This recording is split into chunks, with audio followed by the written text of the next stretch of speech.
इस बार एनडीए में जितने भी पार्टनर्स है, बीजेपी चूंकि बहुमत के आंकड़े तक नहीं पहुंच पाई, जो बीजेपी का अपना मैनिफेस्टो या संकल्प पत्र है, जो उसके एजेंडे हैं, जैसे यूसीसी और अग्निवीर के मसले को हमने देखा कि जेडीयू की तरफ से हमने केसी त्यागी जी का भी बयान देखा कि इस पर हम चर्चा चाहते हैं।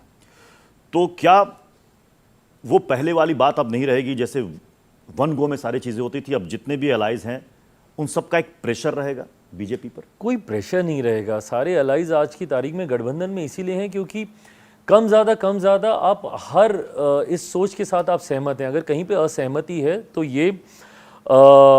ये स्पेस एनडीए गठबंधन ने हमेशा दिया है, हमारे प्रधानमंत्री जी ने हमेशा ये दिया है कि हर अलाई अपनी बातों को खुलकर रख सकता है किसी भी योजना को लेकर, किसी भी घटक दलों को। और मैं सिर्फ आज ही की बात नहीं कर रहा, पिछले 10 सालों में भी ये स्पेस हम लोग को मिला। अग्निवीर के समय में आपने भी, मैंने अग्निवीर के समय में मैंने किया था, मैंने डिमोनेटाइजेशन के वक्त मैंने किया था। कई ऐसे इश्यूज इससे पहले भी आए हैं, भूमि अधिग्रहण बिल को लेकर आया था, जहां पे हम लोगों ने अपने पक्ष को खुलकर रखने का काम किया। सरकार ने भी एज एन अलाय पूरा सम्मान हम लोग की सोच को दिया है।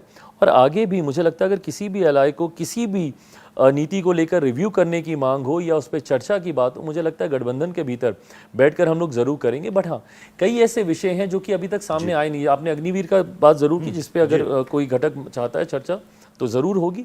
बट जैसे यूसीसी और ये सारे मैटर हैं, तो अभी तो इस पर एक ऑफिशियल ड्राफ्ट आना बाकी है। जब ये सारी चीज़ें आएंगी उस पर चर्चा होंगी, पक्ष विपक्ष सारी बातों को रखा जाएगा। अच्छा, असदुद्दीन ओवैसी हमेशा सुर्खियों में रहते हैं। इस बार जो उन्होंने शपथ ली, जो उन्होंने कसम खाई, उसको लेकर विवाद छिड़ गया।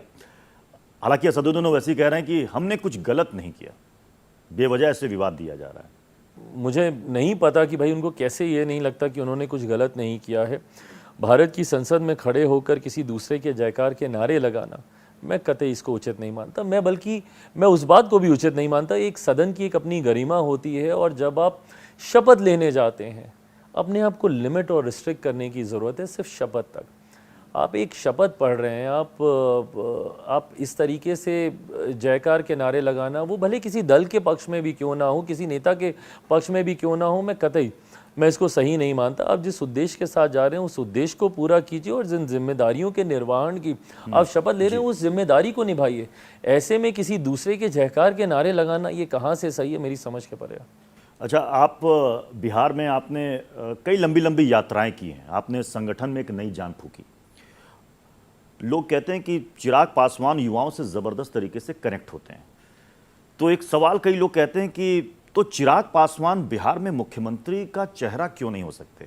या फिर मैं ये कहूं कि चिराग पासवान चाहते हैं कि हम दिल्ली की राजनीति में ही रहें, हम उसी से खुश हैं। अगर आप राजनीति की बात करेंगे, मेरा राजनीति में आने का कारण ही मेरा राज्य रहा है, और मैंने हमेशा से इस बात को प्रमुखता से बोला है कि मैं बिहारी अस्मिता की लड़ाई लड़ने आया हूँ। इसको लेकर आपने लंबी यात्रा भी की। बिल्कुल, दिल्ली में रहा हूँ, बम्बई में मैंने काम किया है, और मैंने बहुत करीबी रूप से देखा है कि किस तरीके से बिहारियों को दूसरे राज्यों में अपमानित किया जाता है, किन परिस्थितियों में वो रहते हैं। मेरी हमेशा से सबसे बड़ी चिंताओं में से एक रहा जो पलायन मेरे राज्य से होता है।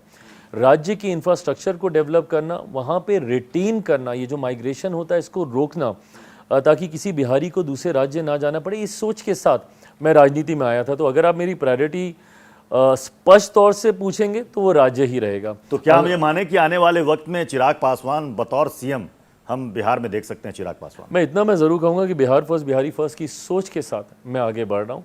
इस क्रम में जो जिम्मेदारियां मुझे मिलती रहेंगी, फिलहाल मुझे मेरे प्रधानमंत्री जी की जिम्मेदारी मिलेगी तो वो भी नहीं, फिलहाल मेरे प्रधानमंत्री जी के द्वारा मुझे फूड प्रोसेसिंग मिनिस्ट्री की जिम्मेदारी दी गई है, और ये वो मिनिस्ट्री है जो मेरे विजन के साथ मैच करती है। मैंने अपने विजन में हमेशा बोला कि भाई हाजीपुर का केला हो, वो डाउन साउथ जाकर केले के चिप्स बनता है, मखाने हैं, आम हैं, ये तमाम चीज़ें हैं। अगर वहीं पे उनके प्रोसेसिंग यूनिट्स लगें तो किसानों को भी ज़्यादा आमदनी उनके हाथ में आएगी, और वहाँ पे रोज़गार के अवसर भी वहाँ पे उपलब्ध होंगे। तो फिलहाल जो जिम्मेदारी मिली हुई है ये मेरे विजन के साथ हैंड इन ग्लव्स जाती है। फिलहाल ध्यान मेरा इसी। और ये जिम्मेदारी आपके पिताजी को भी मिली थी, एक कनेक्शन, एक भावनात्मक लगाव भी होगा, क्योंकि वही उसी विभाग की जिम्मेदारी अब आप संभाल रहे हैं। आपने कुछ अपना 100 डेज का एक रोड मैप तैयार कर लिया होगा। मेरे पिता का हमेशा से सपना रहा था कि बिहार कैसे विकसित राज्यों की श्रेणी में बराबरी पर आकर खड़ा हो। मेरा भी विजन वही है, बिहार को फर्स्ट और बिहारियों को फर्स्ट देखना चाहता हूँ। उसके लिए अपनी हर भूमिका को ईमानदारी से निभाऊंगा।